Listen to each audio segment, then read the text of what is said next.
South Bay College professor has found something that could help solve the mystery of where humans came from. Today, the journal Nature announced the discovery of a fossilized ape skull that could be the common ancestor of all living apes and humans. It was found by Isaiah Nengo, who teaches at Cupertino's Anza College. And guess who's here with me now? Right off a plane from Africa, yesterday, I guess? Yes. Now, you discovered this, and this is the model, by the way. This isn't the real McCoy, but you discovered this, 3 years ago, right? We discovered this in 2014. 2014. Yes. And why are we hearing about it now? It took about 2 years to arrange to get it taken to the synchrotron in Grenoble to get it scanned, because, as you can see, the erupted teeth are broken off. We can't identify it without. Tell us what it is, too. This is a small ape. This is a small ape, a new species belonging to a group that we think is closest to the ancestry of all the living apes. And when it was discovered, it was along a path, and it was someone in your group. And I mean, elation. How excited were you?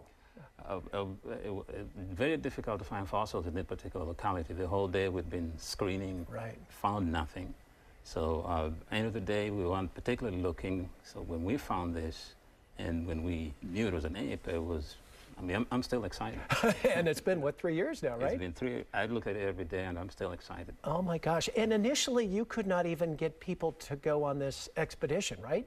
There's nothing there. Yes.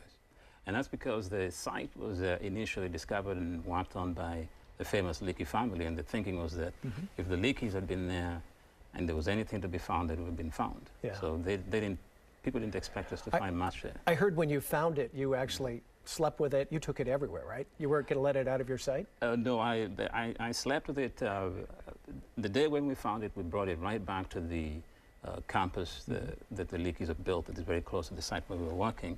But when I transported it to the Grenoble in France on a plane, I sat with that thing literally every second. You probably bought a ticket on the plane for it, my goodness. Yeah. I don't play. What's the significance? What have we learned from the skull? It's 13 million years old, my goodness.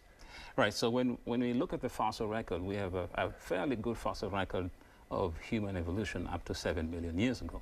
And we start pushing back, there is very, very little, especially in Africa. So if you come to 13 million years, between 7 and 14, there's just almost nothing.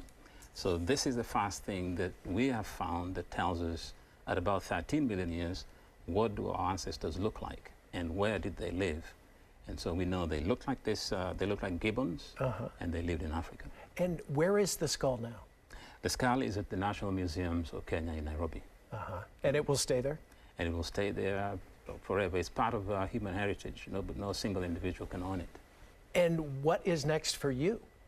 We have put together a team of 16 specialists on all manners of the skull that are going to come together and do a thorough analysis of the skull. And I'm also going back to excavate in January at the site where the skull came from. All right, Isaiah, what a pleasure to meet you. Congratulations. Thank you for having me. I can still feel the excitement, 3 years later. Yes, I do. Now that you can tell the world.